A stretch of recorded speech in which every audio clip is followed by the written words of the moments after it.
Audiolibro, Entendiendo el pecado según la Biblia. Capítulo 1. Definición y naturaleza del pecado. El concepto de pecado es fundamental en la Biblia, pues revela nuestra relación con Dios y nuestra necesidad de su gracia y redención. Desde una perspectiva bíblica, el pecado se define como cualquier pensamiento, acción o actitud que contradice la voluntad de Dios y su propósito para nosotros. En esencia, pecar es desviarse de los caminos de Dios y de su carácter santo. En Romanos 3, 23, el apóstol Pablo nos recuerda que todos pecaron y están destituidos de la gloria de Dios. Este versículo enfatiza que el pecado afecta a toda la humanidad, no hay una sola persona exenta. La naturaleza del pecado no se limita a actos específicos, sino que engloba una condición espiritual que afecta nuestra relación con Dios. En términos bíblicos, el pecado nos separa de Dios, quien es completamente santo y justo. Otro pasaje fundamental es 1 de Juan 3:4, donde se declara que todo aquel que comete pecado, infringe también la ley, pues el pecado es infracción de la ley. Este versículo explica el pecado como una transgresión de la ley divina. Así, cuando desobedecemos los mandamientos de Dios, nos apartamos de su diseño perfecto y rechazamos su autoridad. El pecado es, en esencia, una rebelión contra el amor y la soberanía de Dios. La Biblia enseña que el pecado afecta no solo a quienes lo cometen, sino también a la creación entera. Este alejamiento de la voluntad de Dios desvirtúa su propósito para la humanidad, que es vivir en armonía con Él y con su creación. Al vivir fuera de su voluntad, perdemos la paz, la justicia y la santidad que Él desea para nosotros. Dios creó al ser humano para reflejar su carácter y su amor. Sin embargo, el pecado introduce una barrera entre nosotros y nuestro propósito original, llevando a la humanidad a buscar en otros lugares la plenitud que solo se encuentra en Dios. Es en este contexto que la Biblia nos llama a reconocer nuestra condición y la necesidad de volvernos a Dios. A lo largo de las Escrituras, se nos invita a aceptar su gracia y redención en Cristo, para restaurar nuestra relación con Él y vivir conforme a su voluntad.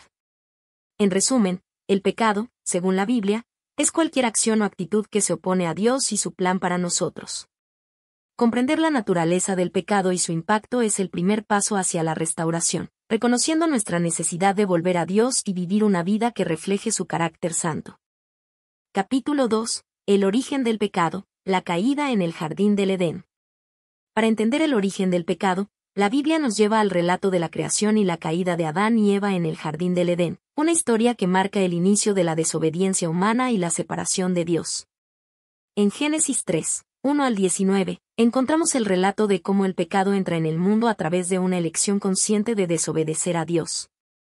Este capítulo no solo es una narración histórica, sino también una revelación de la naturaleza humana y de las consecuencias profundas del pecado. El capítulo comienza describiendo cómo Dios creó un entorno perfecto para el hombre y la mujer, dándoles libertad para disfrutar de toda la creación, con una sola prohibición: no comer del árbol del conocimiento del bien y del mal. Esta instrucción era una prueba de obediencia y confianza en Dios, quien deseaba que Adán y Eva eligieran seguir su voluntad libremente. Sin embargo, la serpiente, símbolo del engaño y la tentación, se acerca a Eva y la incita a dudar de las intenciones de Dios, afirmando que comer del fruto prohibido los haría como Dios, conociendo el bien y el mal. Génesis 3:5. Eva, cautivada por el deseo de conocimiento y poder, toma del fruto y lo comparte con Adán. Este acto de desobediencia aparentemente simple es, en realidad, un rechazo de la autoridad de Dios y una afirmación de independencia. En este momento, el pecado entra en el mundo, y con él, las consecuencias devastadoras que afectan no solo a Adán y Eva, sino a toda la humanidad. Ambos descubren su desnudez y se esconden, sintiendo vergüenza y miedo, emociones que antes no existían. Este cambio indica la separación de Dios, pues el pecado rompe la relación de intimidad que ellos disfrutaban con su Creador. En Romanos 5:12, el apóstol Pablo reflexiona sobre esta caída, afirmando que por un hombre entró el pecado en el mundo, y por el pecado la muerte, así la muerte pasó a todos los hombres, por cuanto todos pecaron. Esta afirmación muestra cómo el pecado de Adán tiene un impacto universal. La humanidad hereda la naturaleza pecaminosa y las consecuencias del pecado original, es decir, la separación espiritual de Dios y la entrada de la muerte en el mundo. Las implicaciones de este acto son vastas. En Génesis 3, Dios declara las consecuencias específicas: el dolor en el trabajo y en la maternidad, el conflicto en las relaciones y, finalmente, la muerte física. Estas consecuencias son un recordatorio de que el pecado tiene un costo, y que la elección de vivir en contra de la voluntad de Dios acarrea un peso real y profundo en la vida humana. Sin embargo, Dios no abandona a la humanidad en su condición caída. En el mismo relato de Génesis, Él provee una promesa de redención, anunciando la llegada de un Salvador que vencerá el mal y restaurará la relación con Dios. La caída en el jardín del Edén no solo es el relato del origen del pecado, sino también el principio de la historia de redención que culminará en Cristo. El pecado trajo oscuridad y sufrimiento, pero también hizo posible la revelación de la gracia y el amor de Dios. A través de su Hijo, Dios provee una salida del pecado, una restauración que reconcilia a la humanidad con su Creador. Capítulo 3. Las consecuencias del pecado. El pecado no solo afecta la relación de una persona con Dios, sus efectos se extienden a todos los aspectos de la vida humana, tanto espiritual como emocional y físico. La Biblia enseña que el pecado trae consigo una carga pesada y consecuencias inevitables, generando separación de Dios, pérdida de paz y gozo, y un deterioro integral en la vida humana. En Isaías 59, 2 leemos: vuestras iniquidades han hecho división entre vosotros y vuestro Dios, y vuestros pecados han hecho ocultar de vosotros su rostro. Esta separación es la consecuencia más grave del pecado, ya que corta el vínculo de comunión que el ser humano tiene con su Creador. Al elegir vivir en pecado, el hombre se aleja de la presencia y la bendición de Dios, perdiendo la paz que solo Él puede brindar. Esta distancia genera un vacío espiritual que el mundo no puede llenar y, con el tiempo, lleva al alma a un estado de insatisfacción, frustración y ansiedad. Otra consecuencia profunda del pecado es la pérdida de paz y gozo. En lugar de vivir en armonía con Dios, el pecador experimenta una inquietud interior. Las Escrituras describen cómo el pecado afecta incluso el estado emocional y psicológico de una persona, trayendo consigo sentimientos de culpa y remordimiento. Esta carga emocional puede ser devastadora, pues el pecado interfiere en la paz mental y en el gozo verdadero que Dios ofrece a sus hijos. En el Salmo 32, David describe cómo se sintió mientras ocultaba su pecado: mientras callé, se envejecieron mis huesos. Salmo 32, 3. Reflejando el desgaste físico y emocional que resulta de cargar con el pecado sin arrepentimiento. En el plano físico, el pecado también tiene sus repercusiones. Aunque no todas las enfermedades o sufrimientos físicos son resultado directo del pecado personal, existe una conexión entre la caída de la humanidad y la entrada del sufrimiento en el mundo. Al romperse la relación con Dios, la creación misma quedó sujeta a maldición, y esto incluye el sufrimiento físico. Las Escrituras nos muestran que el pecado afecta a la persona de manera integral, y muchas veces, las malas decisiones pueden llevar a consecuencias físicas destructivas, como adicciones, enfermedades, y la degradación del cuerpo y de la mente. Finalmente, la consecuencia última del pecado es la muerte. En Romanos 6, 23, el apóstol Pablo afirma: la paga del pecado es muerte. Esta muerte incluye no solo la muerte física, que es una consecuencia del pecado original, sino también la muerte espiritual, que representa la separación eterna de Dios. Para el creyente, esta verdad enfatiza la necesidad urgente de reconciliación y arrepentimiento. Sin embargo, el mismo versículo ofrece una esperanza: mas la dádiva de Dios es vida eterna en Cristo Jesús Señor nuestro. Aunque el pecado tiene consecuencias graves y devastadoras, Dios ofrece una salida, una oportunidad de restauración y vida a través de Jesucristo. El pecado nos recuerda cuán lejos estamos de la santidad de Dios y cuánto necesitamos su gracia. Sus consecuencias son profundas y dolorosas, pero también nos llevan a reconocer la necesidad de un Salvador. Cristo vino al mundo precisamente para vencer las consecuencias del pecado, y a través de él, la humanidad tiene la esperanza de ser liberada de la muerte, restaurando la paz, el gozo y la comunión con Dios. Capítulo 4. La ley y el pecado. La ley de Moisés, entregada al pueblo de Israel, es mucho más que un conjunto de normas o reglas morales. Fue diseñada para revelar la santidad de Dios y la condición pecaminosa del ser humano. En su esencia, la ley muestra el estándar perfecto de Dios y, a su vez, revela las áreas donde los seres humanos fallan en cumplir con ese estándar. A través de la ley, se hace evidente que el pecado es real y que todos hemos quebrantado la voluntad de Dios. El apóstol Pablo, en Romanos 7, expresa esta realidad diciendo, ¿qué diremos? Pues, ¿la ley es pecado? En ninguna manera. Pero yo no conocí el pecado sino por la ley, porque tampoco conociera la codicia, si la ley no dijera, no codiciarás. La ley actúa como un espejo que refleja el estado espiritual del ser humano, mostrándole la profundidad de su necesidad de redención. La ley no solo identifica el pecado, sino que también define el comportamiento que agrada a Dios, estableciendo principios y valores divinos para el ser humano. Estos mandamientos abarcan todas las áreas de la vida, desde el culto a Dios hasta las relaciones interpersonales. La intención de Dios al dar la ley no fue solo poner límites, sino guiar a su pueblo en el camino de la justicia, promoviendo la paz, el amor y la justicia en la comunidad.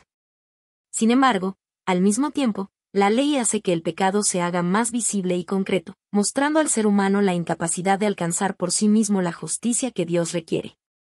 A través de la ley, Dios también muestra que la consecuencia del pecado es grave y que la justicia divina exige un pago por el pecado. Este peso de la ley dirige la atención del hombre hacia la necesidad de un Salvador. En Gálatas 3:24, Pablo describe este propósito diciendo, de manera que la ley ha sido nuestro ayo, para llevarnos a Cristo, a fin de que fuésemos justificados por la fe. La ley actúa como un tutor, señalando la necesidad de la gracia de Dios. Es por medio de la ley que el hombre entiende la magnitud de su pecado y su incapacidad para cumplirla plenamente, lo que crea una dependencia total de la misericordia de Dios. La venida de Jesús fue el cumplimiento de la ley y la respuesta a la necesidad de salvación que la ley misma reveló.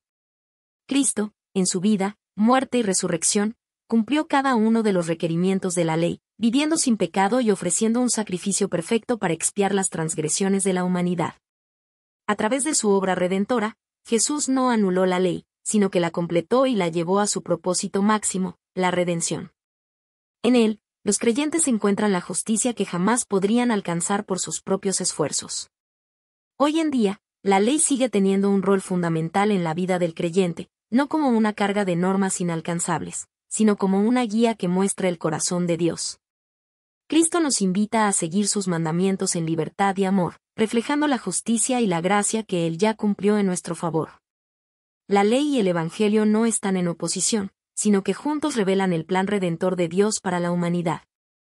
Capítulo 5. La redención en Cristo. La historia de la redención es el corazón del mensaje bíblico, y se centra en el sacrificio de Jesucristo como la solución definitiva al problema del pecado. El pecado, que ha separado a la humanidad de Dios, encuentra en Cristo una respuesta poderosa y transformadora. A través de su amor incondicional, Dios envió a su Hijo al mundo para llevar el peso de nuestros pecados y abrir el camino hacia una relación restaurada con Él. Juan 3:16 resume esta misión con las conocidas palabras, porque de tal manera amó Dios al mundo, que ha dado a su Hijo unigénito, para que todo aquel que en Él cree, no se pierda, mas tenga vida eterna. Este acto de amor y sacrificio representa la esencia del plan de redención de Dios, que ofrece perdón y una nueva vida a todo aquel que cree en Cristo. Jesús, siendo completamente santo y sin pecado, asumió el castigo que nosotros merecíamos. En 1 de Pedro 2:24, el apóstol Pedro declara, quien llevó él mismo nuestros pecados en su cuerpo sobre el madero, para que nosotros, estando muertos a los pecados, vivamos a la justicia. Y por cuya herida fuisteis sanados. Este versículo enfatiza que, a través de su muerte en la cruz, Jesús cargó con nuestros pecados y sufrió en nuestro lugar, reconciliándonos con Dios. Este sacrificio no solo expía nuestras faltas pasadas, sino que también nos libera del poder del pecado en nuestras vidas presentes, permitiéndonos vivir en justicia. La redención en Cristo no se limita a un perdón pasivo, es una transformación activa y profunda en la vida de quien lo recibe. Al aceptar la salvación en Jesús, el creyente experimenta una renovación espiritual, un nuevo nacimiento.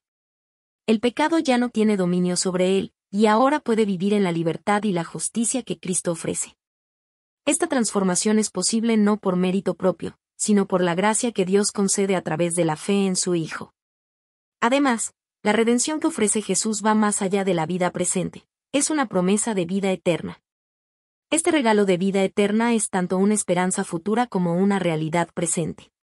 Los creyentes pueden vivir con confianza y paz, sabiendo que su destino final está seguro en las manos de Dios. La promesa de vida eterna otorga un propósito y sentido a cada acción y decisión, permitiendo que el cristiano viva en gratitud y obediencia al Dios que lo rescató. Jesús es, por tanto, la respuesta definitiva al pecado. En él, Dios reconcilia a la humanidad consigo mismo, derramando perdón, gracia y una nueva identidad en cada creyente. La redención en Cristo es completa y perfecta, y no hay condenación para aquellos que están en él. A través de su muerte y resurrección, Jesús venció el poder del pecado y ofrece la posibilidad de vivir una vida que glorifica a Dios, libre de culpa y llena de esperanza. Capítulo 6. El arrepentimiento y el perdón. El arrepentimiento y el perdón son elementos centrales en la relación de la humanidad con Dios, ofreciendo un camino de restauración y sanación del daño causado por el pecado. La Biblia enseña que el arrepentimiento sincero es un requisito esencial para experimentar el perdón de Dios.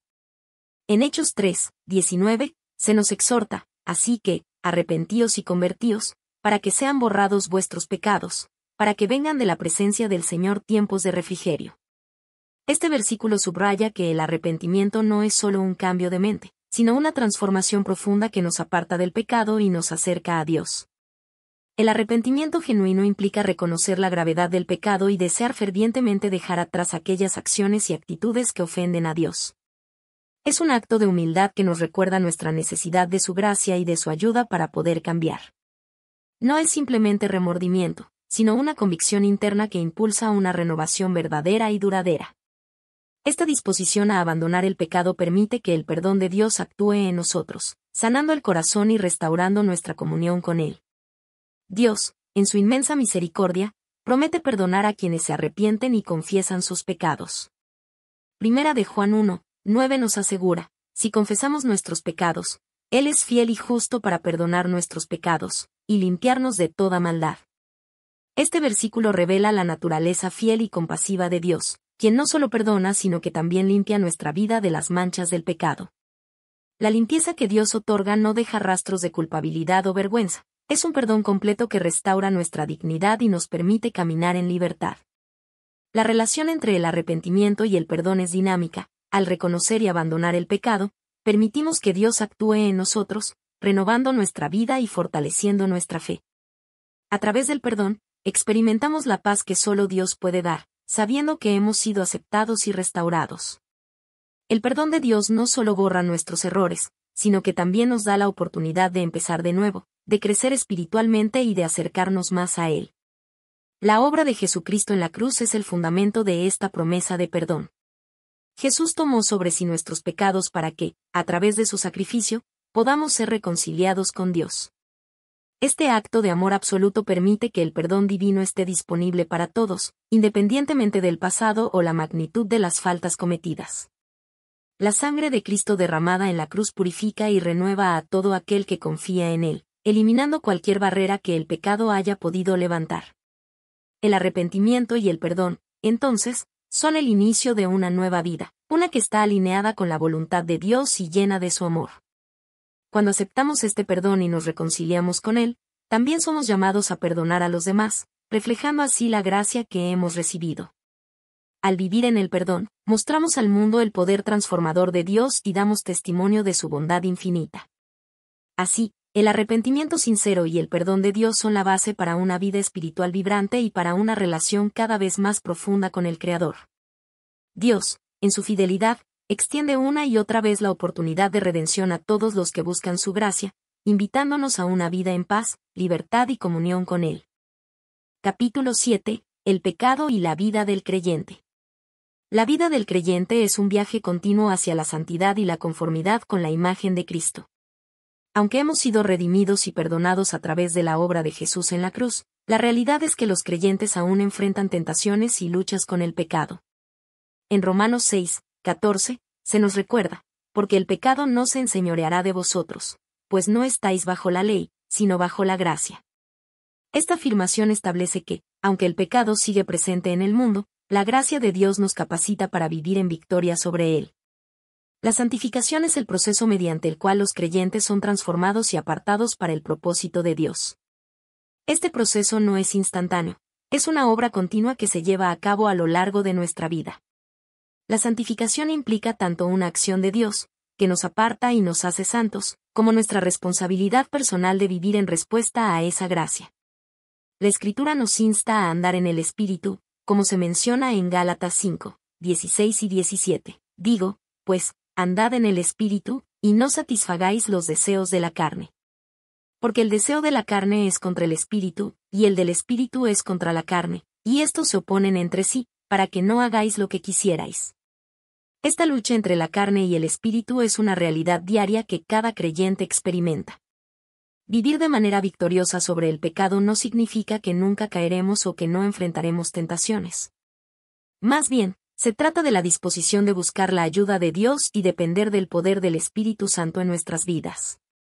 Cuando caemos en el pecado, es fundamental recordar que no estamos solos, tenemos un abogado ante el Padre, Jesucristo, quien intercede por nosotros.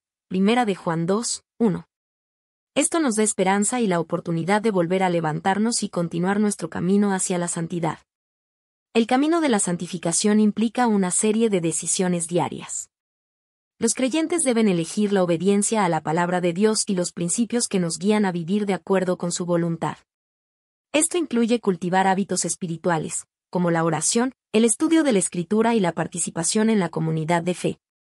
Al hacerlo, nos mantenemos conectados a la fuente de nuestra fuerza, que es el Espíritu Santo. Asimismo, es esencial recordar que el pecado no define nuestra identidad como creyentes. Aunque el pecado puede llevarnos a sentir culpa o vergüenza, nuestra verdadera identidad está en Cristo. Él nos ve como justificados y santos, y nos llama a vivir de acuerdo con esa nueva realidad. La gracia de Dios no solo perdona, sino que también transforma, por lo tanto, debemos mantener una visión clara de quiénes somos en Él.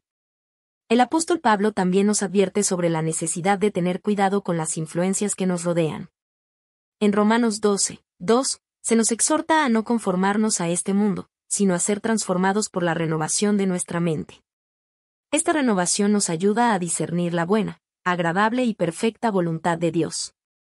La vida del creyente debe ser un testimonio de la transformación que Cristo ha hecho en nosotros, mostrando al mundo el poder de su gracia para cambiar vidas. En conclusión, aunque los creyentes continúan enfrentando el pecado y las tentaciones, tenemos la certeza de que la gracia de Dios es suficiente para sostenernos.